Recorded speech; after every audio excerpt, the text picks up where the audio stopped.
The following program is intended for mature audiences. Listener discretion is advised. The Tackle Box Podcast. You can murder a hater, but you can't murder hate. And I think you are judging us by the state of your own mind. Dollars bring dignity. He certainly has also sparked controversy with many of his views in the past. If you have hate in your heart, let it out. I hate you. I'd rather die than be a slave. The only difference between us is the way we think. Who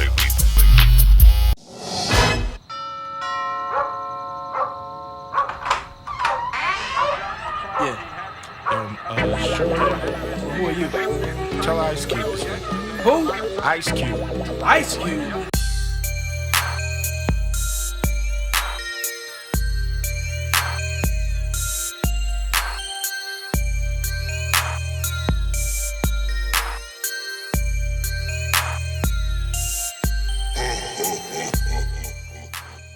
Welcome back to the Tackle Box Podcast, presented by Truth and Substance.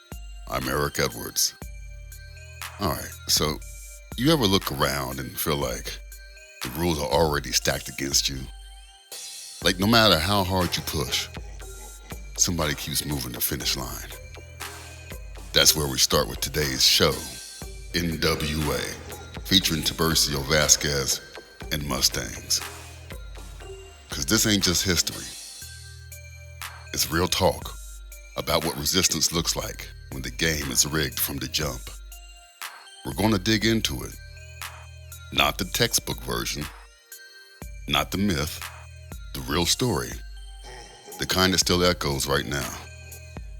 So sit with me for a minute and let's talk about what it means to stand your ground when the world says you don't belong. Come on, come on, come on.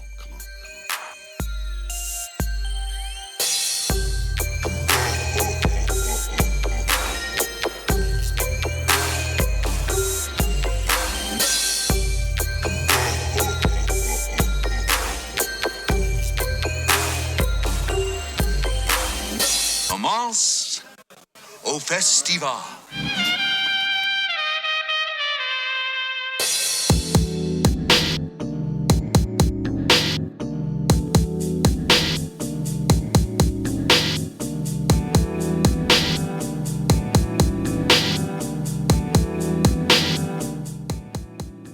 Alright, so let's start with a story folks don't really talk about anymore. Back in the mid-1800s, California's moving crazy. Land snatched up, laws flipped, whole communities pushed out the frame. And right there in the middle, Tiburcio Vasquez. Some said he's a criminal. Others said he's fighting back. Truth is, it's messy. He wasn't out there trying to be famous. Wasn't playing outlaw for show. He was trying to make it in a place that stopped acknowledging his people. He refused to fade out. That fire in him, that stubborn kind of pride, turned him into something bigger. A legend. Not because he's perfect, because he kept standing up when the world told him to sit down. Let's meet Tiburcio.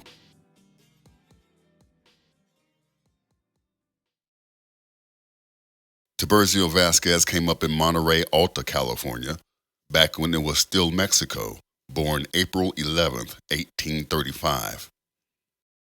He grew up watching the world flip overnight, land taken, laws rewritten, his people being marginalized. By the time California became American, Tiburcio already knew what it meant to fight just to exist. In 1852, he crossed paths with Anastasio Garcia, a name that carried trouble. 2 years later, Garcia shot a constable in Monterey. Tiburcio was there. Didn't pull the trigger, but he ran. Said the law was coming for him because he was Mexican, not because he was guilty.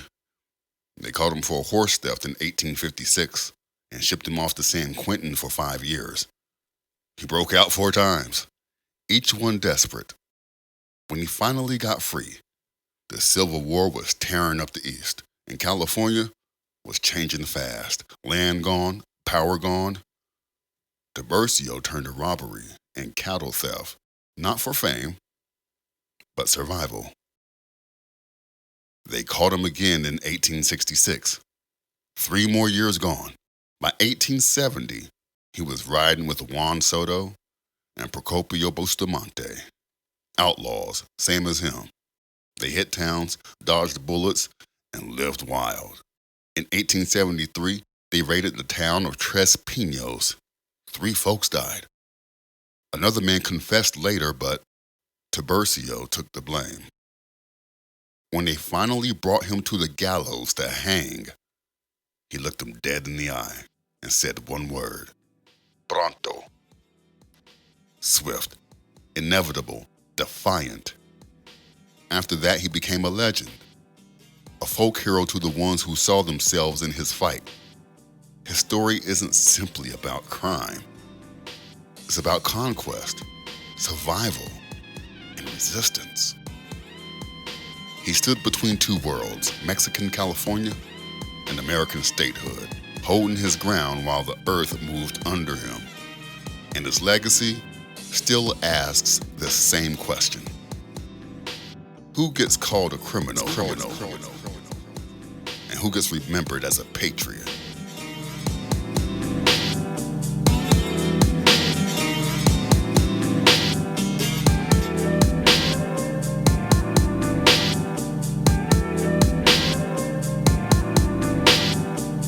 You're listening to the Tackle Box Podcast.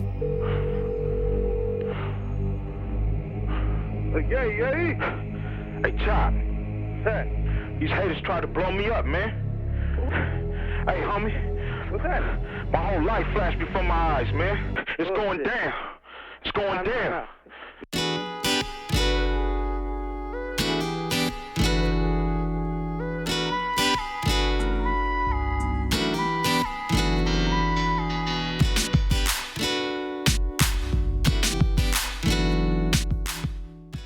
From the outlaw trails of 19th century California, we jump to a year of lockdowns, protest, and political reckoning.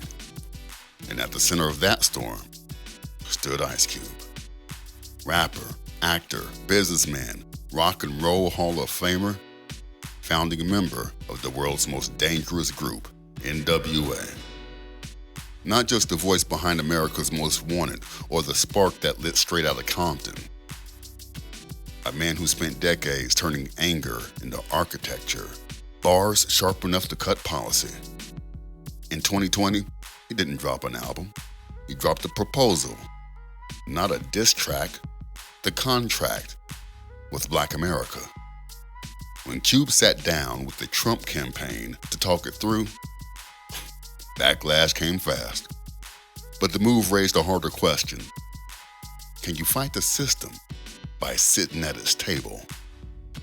Well, let's break it down. Strategy, controversy, and the cold truth about negotiating with power.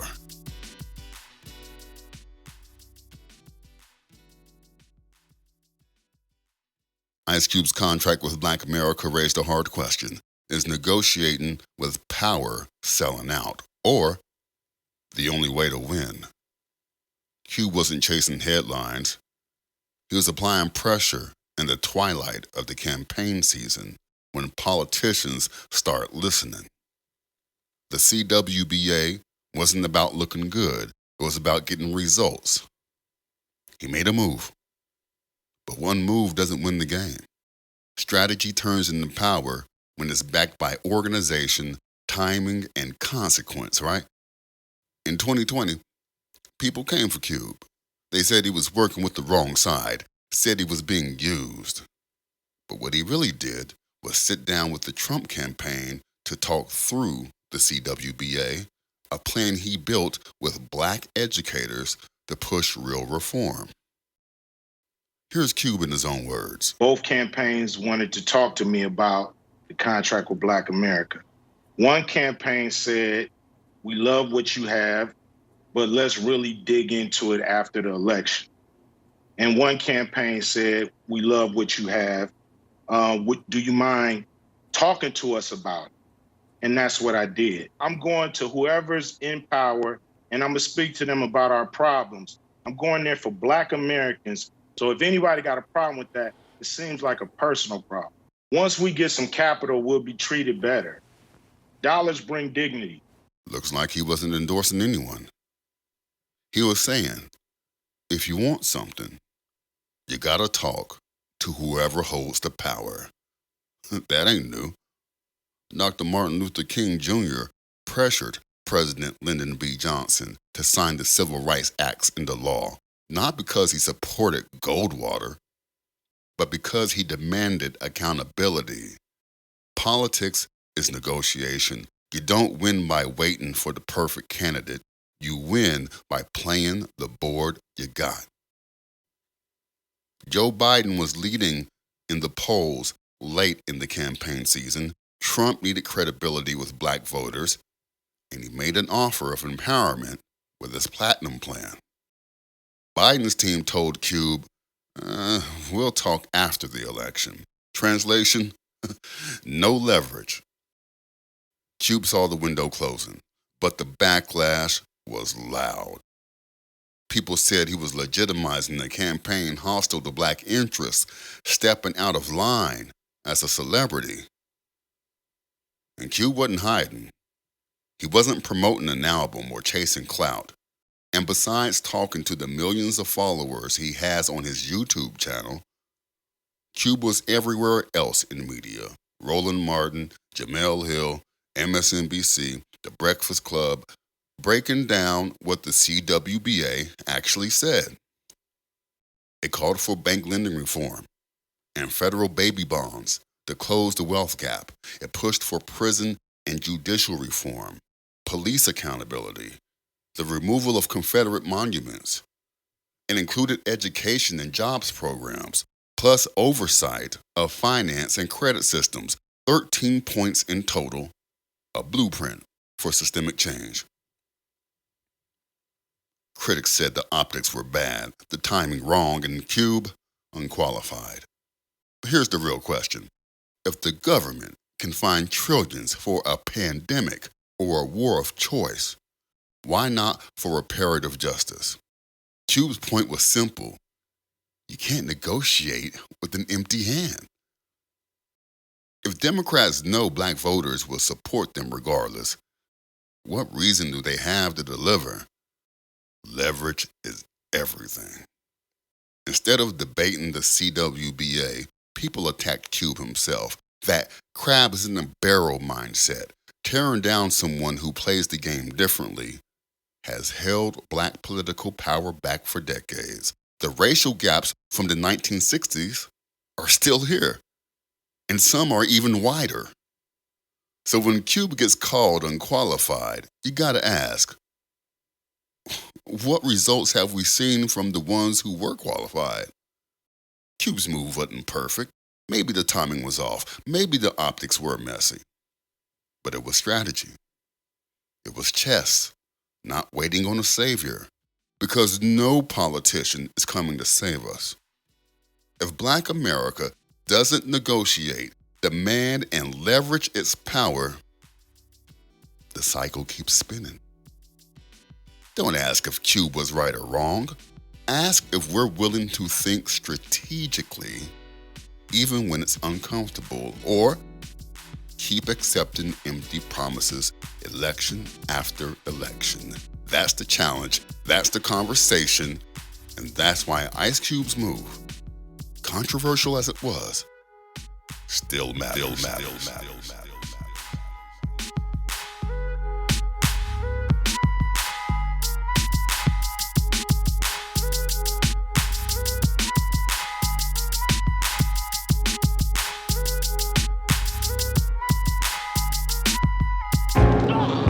Hey guys, where you headed? Nowhere, man. Got your license registration? Yeah, hold up. Right here. Hey, what's in that box back there? Are they happen to be donuts? Huh? You got a glazed donut? Hey, can I reach back there and get one? Yeah, homie. Go on and reach your head in. Duck your head in there, man. You're listening to the Tackle Box Podcast. Tiburcio Vasquez resisted with a pistol and a plan. Ice Cube resisted with a contract and a microphone. Both were called dangerous, both were called disruptive, and both understood something essential. Power doesn't yield without pressure. And survival means rewriting the rules when the old ones don't fit. But resistance ain't always loud. Sometimes it's endurance, adapting without surrendering, holding on to who you are when the world tries to brand you as wild, criminal, or unworthy. Yeah, there's a symbol of that kind of resistance still running across the American West. It doesn't speak, it doesn't vote, but its presence tells a story of return, of reclamation, of freedom that refuses to be fenced in. Let's follow its trail.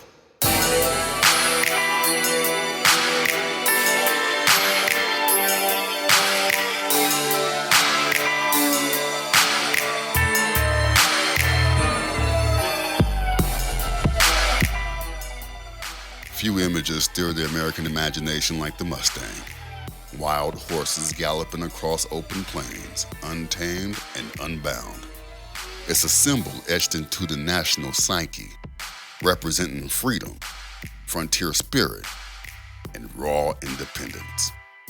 But behind that mythology lies a deeper story, one of extinction, return, and cultural transformation.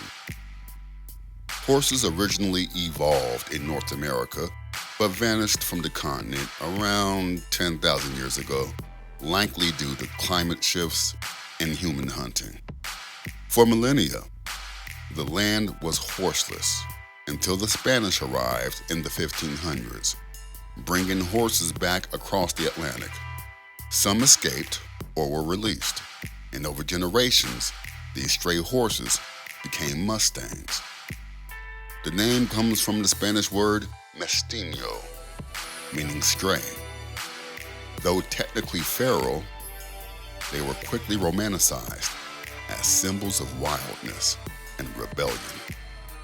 From the 1600s through the 1800s, Mustangs roamed the Great Plains in vast herds, reshaping the landscape and the lives of those who lived there. Indigenous peoples, particularly the Comanche, Lakota, and Apache, adopted horses with astonishing speed and ingenuity. Horses revolutionized mobility, hunting, and warfare. Plains tribes became master horsemen, using these lovely beasts to resist European and American expansion. The horse wasn't just a tool, it was a cultural force, a partner in survival and sovereignty. The Mustang story is more than a tale of beauty or biology. It's about adaptation in the face of upheaval. It's about resistance to conquest, and it's about how culture can transform an animal into a symbol of power and pride. Today, wild Mustangs still roam in states like Nevada, Utah, Wyoming, and Oklahoma. Their presence reminds us that freedom isn't just a myth. It's a contested space shaped by history, ecology, and identity. The Mustang is not just a horse. It's a living metaphor for the struggle to remain unowned.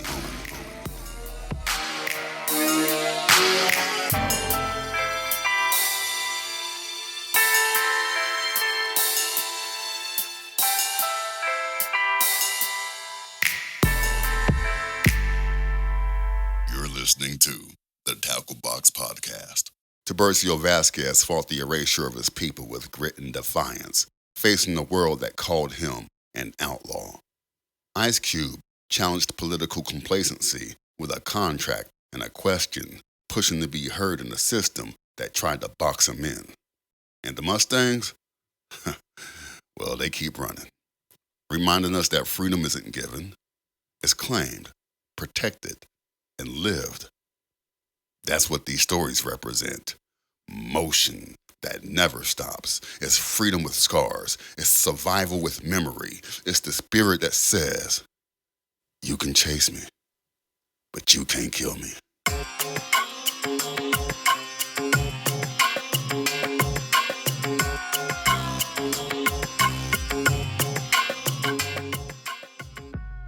for listening to the Tackle Box Podcast. This episode was narrated, written, produced, and scored by Eric Edwards. That's me. Special acknowledgement to Aaron Glover and Ula Pinion for their contributions. This show is executed by Truth and Substance. Listen, the only difference between us is the way we think.